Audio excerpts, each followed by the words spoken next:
الحمد لله رب العالمين، والصلاة والسلام على سيد الأنبياء والمرسلين وعلى آله وأصحابه أجمعين. أما بعد، فأعوذ بالله من الشيطان الرجيم. بسم الله الرحمن الرحيم. واستبق الباب وقدت قميصه من دبر وألف يا سيدها لدى الباب. قالت ما جزاء من أراد بأهلك سوءا إلا أن يسجن أو عذاب أليم إلى آخر الركوع. صدق الله العظيم. محترم حضرات، بہترین قصہ احسن القصص یعنی واقعہ یوسف چل رہا تھا. بھائیوں نے یوسف علیہ السلام سے حسد کیا اور اپنے والد محترم سے جدا کر دیا اور کنویں کے اندر ڈال دیا. قافلے والے نے کنویں سے یوسف علیہ السلام کو نکالا اور مصر کے بازار میں بیچ دیا. عزیز مصر نے ان کو خریدا اور اپنے محل میں رکھا اور اپنی بیوی زلیخا کو نصیحت کی کہ یوسف کو اچھی طرح رکھنا، ہو سکتا ہے کہ ہم اسے اپنا بیٹا ہی بنا لے یا یہ ہم کو فائدہ پہنچا دے. بات یہاں تک پہنچی تھی. اور یوسف علیہ نبی علیہ السلام مصر کے اندر محل کے اندر رہنے لگے. ذرا سوچنے کا مقام ہے کہ 6 یا 7 سال کی عمر میں اپنے بھائیوں نے یوسف علیہ السلام کو والد محترم سے جدا کر دیا تھا اور حسد کی وجہ سے کنویں میں ڈال دیا تھا. وہ تو یوں سمجھ رہے تھے کہ کوئی قافلہ آئے گا، نکالے گا، کہیں دور دراز جا کر ان کو فروخت کر دے گا. ہوا یہی، قافلے والے نے یوسف علیہ السلام کو نکالا اور خوبصورت تھے، لیکن بہت خوبصورت تھے. مصر میں ان کی بولی لگی. کون خرید سکتا ہے؟ وہی جو بہت امیر ہو. بس مصر کے والی نے ان کو خرید، مصر کے خزانچی، مصر کے بادشاہ کے اندر خزانچی تھا، انہوں نے انہیں خرید لیا. یوسف علیہ السلام کے بھائیوں کو کیا معلوم تھا کہ ہمارا بھائی تو مصر کے محل میں رہنے لگا ہے. وہ تو یوں سمجھ رہے ہیں اب تو وہ ہم سے جدا ہو گیا ہے، اب تو ہمارا اور ان کا ملنا کہاں ہوگا. لیکن اللہ تبارک و تعالیٰ کو کچھ اور ہی منظور تھا. جہاں اللہ کی مرضی ہوتی ہے وہاں بندوں کی مرضی نہیں چلتی ہے. اب یوسف علیہ السلام اپنی جوانی کی عمر تک پہنچ گئے. خوبصورت سا چہرہ تھا. اگر نبوت بھی ملنے والی تھی، اس کی نورانیت، اس کی معصومیت یوسف علیہ السلام کے چہرے سے جھلکتی تھی. اب زلیخا روز یوسف علیہ السلام کو دیکھتی ہے. ان کا شوہر تو ان کو آفس چلا جاتا تھا، سیاسی کاموں میں مشغول رہتا تھا، شام کو دوبارہ اپنے گھر آتا تھا. لیکن یوسف علیہ السلام کیونکہ غلام تھے تو محل میں آتے جاتے، محل میں رہتے تھے، آمنا سامنا ہوتا رہتا تھا. زلیخا یک طرفہ محبت کے اندر گرفتار ہو گئی. یوسف علیہ السلام کا اس کا کوئی اندازہ نہیں ہے، لیکن اس طرف زلیخا اپنے دل میں خیالی پلان بنا رہی ہے اور اپنے اندر یوسف علیہ السلام کے ساتھ زنا کرنے کا پختہ ارادہ کر دیتی ہیں. حضرت مفتی محمود صاحب باغوی رحمۃ برکاتہ اپنی کتاب قرآن میں آئے ہوئے خواتین کے واقعات میں لکھتے ہیں کہ ایک طرفہ محبت جو ہے اس نے کئی نوجوان لڑکوں کو اور کئی نوجوان لڑکیوں کو تباہ و برباد کر ڈالا.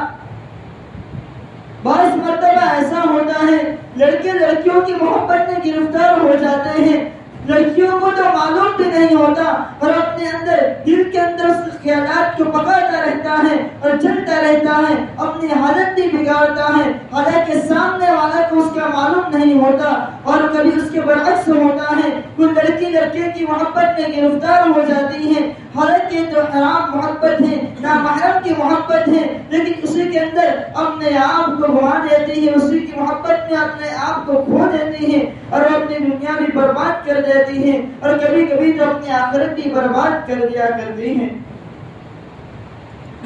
چند سالوں پہلے اخبار میں ایک واقعہ آیا، ایک لڑکے نے کئی مرتبہ ایک لڑکی سے محبت کا اظہار کیا، تقریباً 35 سے 36 مرتبہ۔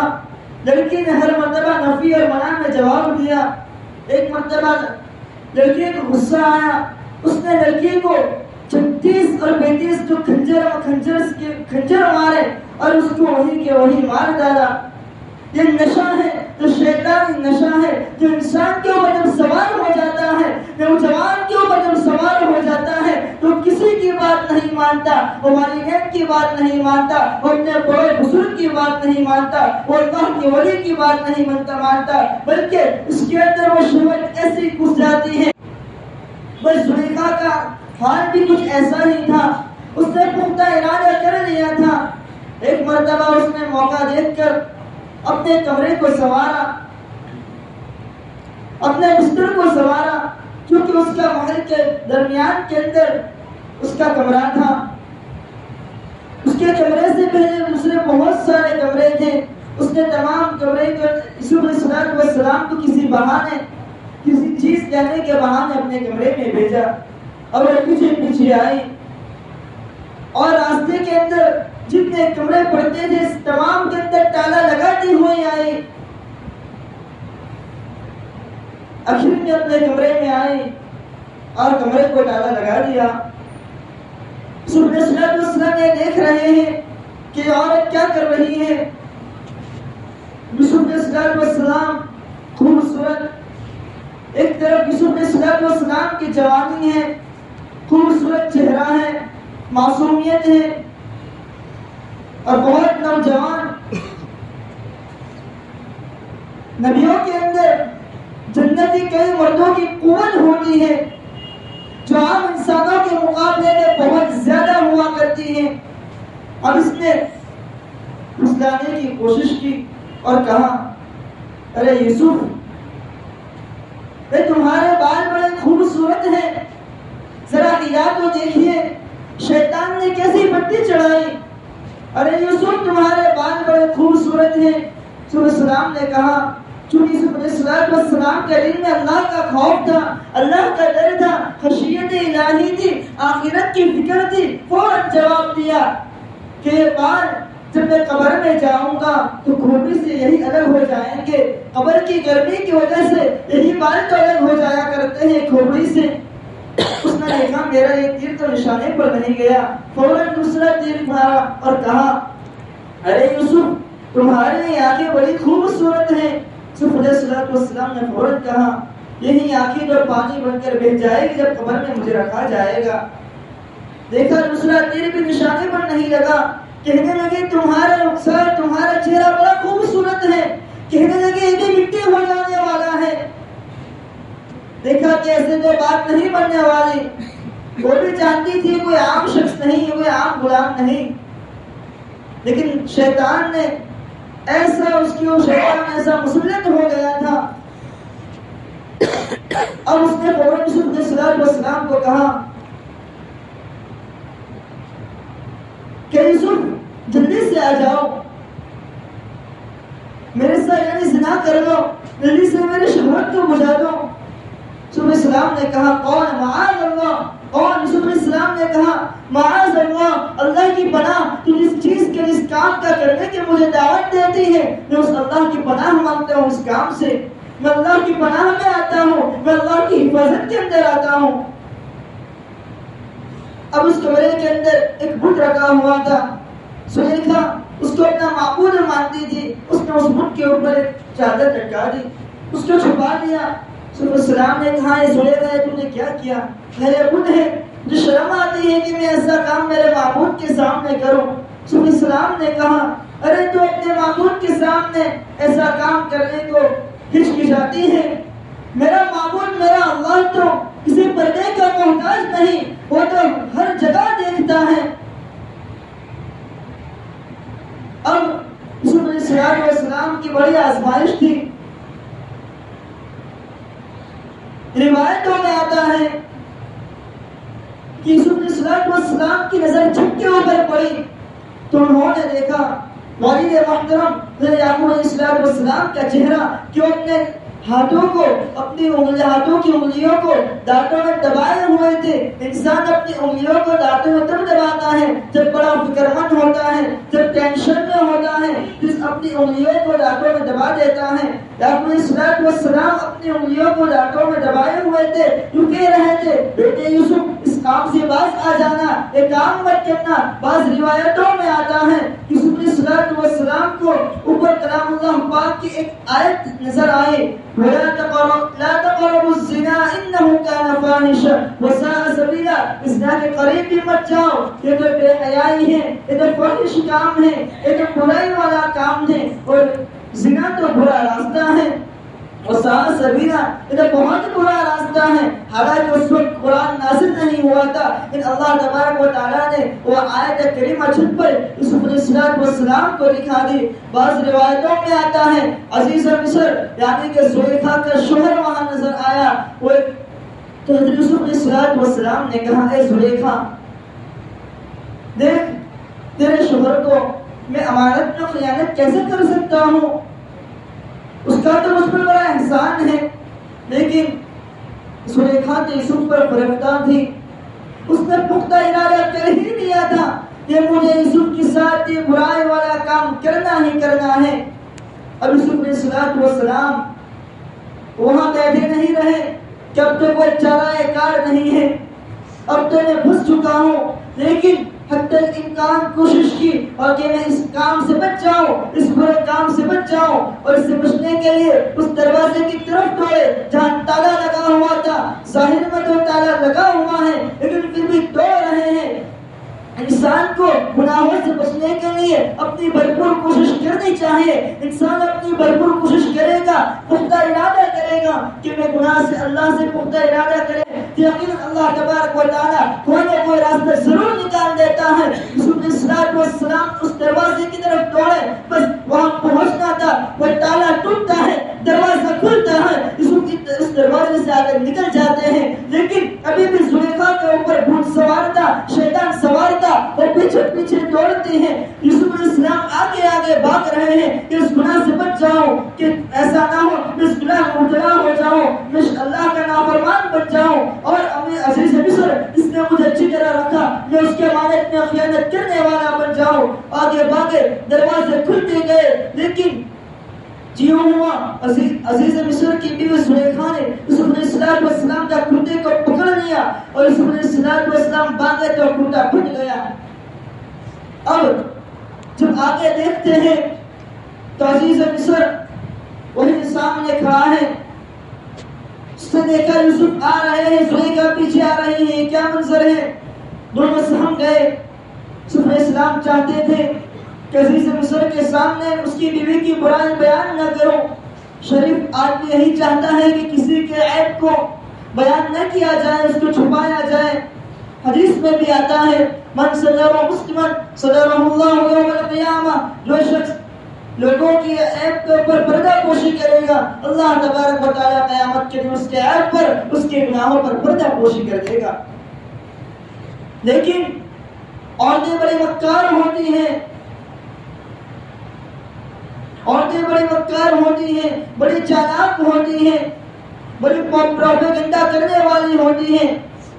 یوسف السلام تو چاہتے تھے اس کے عیب کو چھپا دیا جائے, بتایا نہ جائے, لیکن اس نے سامنے سے کہا عزیز مصر کو کہ جو شخص تمہاری بیوی کے ساتھ برائی کا ارادہ کرے اس کی کیا سزا ہو سکتی ہے. نہ تو اس کو قید کر دیا جائے, سخت سزا دی جائے. خود ہی کہہ دیا, خود یوسف کو پھنسانے والی تھی, اور خود یوسف علیہ السلام پر الزام لگا دیا, کب تو پکڑی گئی. اب عزیز مصر نے عورت کو فیصلہ نہیں سنایا, وہ بھی عہدیدار تھا, بڑا عقل مند شخص تھا, اس کو معلوم تھا یوسف کا مقام. تبھی تو اس نے کہا تھا یوسف علیہ السلام کو خرید کر لایا تھا کہ اس کو اچھی طرح رکھنا, ہو سکتا ہے یہ ہمیں کوئی فائدہ پہنچا دے, یا ہو سکتا ہے اسے اپنا بیٹا ہی بنا لے. وہ یوسف علیہ السلام کے مقام و مرتبے سے واقف تھا, وہ خاموش بات کو سنتا رہا. لیکن یوسف علیہ السلام نے جب دیکھا ایک تو ان کی تہمت مجھ پر آ گئی ہے، چور الٹا کوٹوال کو جاتے تو وہ خاموش نہ رہے. کتابوں میں لکھا ہے کہ جب ہم بے قصور ہو، ہم پر الزام لگایا جائے تو ہمیں خاموش نہیں رہنا چاہیے، بلکہ اس کا دفاع کرنا چاہیے، اپنی صفائی پیش کر دینی چاہیے کہ ایسے موقع پر اگر خاموش رہیں گے تو لوگ یہی سمجھیں گے کہ یہی جرم اس نے کیا ہے، تبھی تو یہ خاموش ہیں. اب یوسف علیہ السلام بول پڑے کہ یہی مجھے پھنسانا چاہتی تھی، اور کوئی گواہ نہیں، نہ یوسف علیہ السلام کے پاس کوئی گواہ، نہ زلیخا کے پاس کوئی گواہ. لیکن اس کمرے کے اندر اس جگہ کام کرنے کا زلیخا ارادہ کر رہی تھی. وہاں ایک چھوٹا بچہ تھا جو بھی گہوارے میں تھا، دودھ پیتا بچہ تھا جو بولنے کی طاقت نہیں رکھتا تھا. اب ایک ہی گواہ یوسف علیہ السلام نے کہا یہ ایک گواہ ہے. اس نے کہا یہ بچہ کیسے گواہی دے گا، یہ تو بہت چھوٹا ہے. لیکن اسے اللہ تبارک و تعالی زبان عطا فرما دے، وہ بول سکتا ہے، وہ ننھی عمر میں بھی بول سکتا ہے. جب مریم رضی اللہ عنہا پر تہمت لگی تو عیسیٰ علیہ السلام ابھی گود میں تھے، دودھ پینے کی حالت میں تھے، فوراً اپنے والدہ کا دفاع کیا اور اللہ تبارک و تعالیٰ نے انہیں اس چھوٹی سی عمر میں زبان عطا فرما دی. جب حضرت آسیہ رضی اللہ عنہا حضرت موسیٰ علیہ السلام پر تہمت لگی تو حضرت آسیہ فرعون کی بیوی رضی اللہ عنہا جب موسیٰ علیہ السلام پر ایمان لے آئی تھی، ان کی کنگھی کرنے والی جو کنیز تھی، باندھی تھی، ان کی بچے نے، دودھ پیتے بچے نے موسیٰ علیہ السلام کے بارے میں گواہی دی تھی. بنی اسرائیل کے ایک عہد عبادت گزار کے اوپر جب زنا کی تہمت لگائی گئی تب ایک چھوٹے سے بچے نے ان کی پاک دامنی کی گواہی دی تھی. اب یوسف علیہ السلام پر جب تہمت لگائی گئی تو اس چھوٹے سے بچے کو اللہ نے زبان عطا فرمائی اور اس نے گواہی دی. گواہی بھی کیا دی؟ صرف ایسا کہہ دیتے، وہ بچہ ایسا کہہ دیتا کہ یوسف بے قصور ہے، زلیخا قصوروار ہے تو ابھی معاملہ صاف ہو سکتا تھا. لیکن اللہ نے اس بچے کی زبان سے ایسی بات بلوائی. آج بڑے بڑے وکلا، بڑے بڑے وکیل، بڑے بڑے عقلمند حیران ہیں. اس بچے نے یوں نہیں کہا کہ زلیخا قصوروار ہے، یوسف بے قصور ہے، بلکہ اس نے کہا کرتے کو دیکھا جائے، یوسف کا کرتا اگر آگے سے پھٹا ہے تو یوسف قصوروار ہے. کرتا دیکھا جائے اگر یوسف کا کرتا پیچھے سے پھٹا ہے تو یوسف بے قصور ہے، زلیخا قصوروار ہے. چونکہ یوسف علیہ السلام آتے تھے، زلیخا نے پیچھے سے کرتا پکڑا تھا، یوسف علیہ السلام کا کرتا پیچھے سے پھٹا تھا. ایک بات ثابت ہو گئی کہ یوسف علیہ السلام بے قصور ہے. اگر آگے سے پھٹا ہوتا تو یہ بات ثابت ہوتی یوسف زلیخا کے اوپر نعوذ باللہ زبردستی کر رہے تھے، لیکن وہ تو نبی، تو یہ بات ثابت ہو جاتی کہ یوسف علیہ السلام نے زلیخا کے اوپر نعوذ باللہ زبردستی کی. لیکن یہ بات ثابت ہوئی کہ یوسف علیہ السلام بے قصور ہیں اور زلیخا قصوروار ہیں. جب دیکھا یہ کرامت یوسف علیہ السلام کی ظاہر ہو گئی، معجزہ ظاہر ہو گیا، تو عزیز مصر نے اپنی بیوی کو کہا یقیناً تو ہی قصوروار ہے، تو معافی مانگ لے، یوسف سے معافی مانگ لے. عزیز مصر نے بڑے سنجیدگی کا اظہار کیا تھا. وہ چاہتا تھا فوراً سزا بھی لے سکتا تھا، لیکن اسے بھی اپنی عزت اور مرتبے کا سوال تھا کہ میں اگر فوراً سزا لے لوں گا کہ میری عزت پر داغ لگے گا. تو ایک غلام نے اس کی بیوی کے ساتھ یہ معاملہ کیا. شیطان کے وقت میں قرآن کریم نے کمزور کہا ہے اور عورت کے مکر نے قرآن کریم نے کہا ان مکرہن اور ان مکرہن، کہ عورت کا مکر تو بہت بڑا ہے. ان کیدکن عظیم، عورتیں تو بڑی مکار ہیں. الغرض یوسف علیہ السلام کے پاک دامن ظاہر ہو گئی. آخر میں اللہ تبارک و تعالیٰ سے دعا ہے اللہ تبارک و تعالیٰ ہمیں بھی پاک باز بنائے، گناہوں سے حتی الامکان دور رہنے کی توفیق عطا فرمائے اور گناہوں کی جگہ پر جانے سے بھی ہماری حفاظت فرمائے تاکہ ہمیں تہمت سے محفوظ رہیں اور ہمیں ہر طرح کی برائی سے حفاظت فرمائے. آمین. وآخر دعوانا الحمدللہ رب العالمین.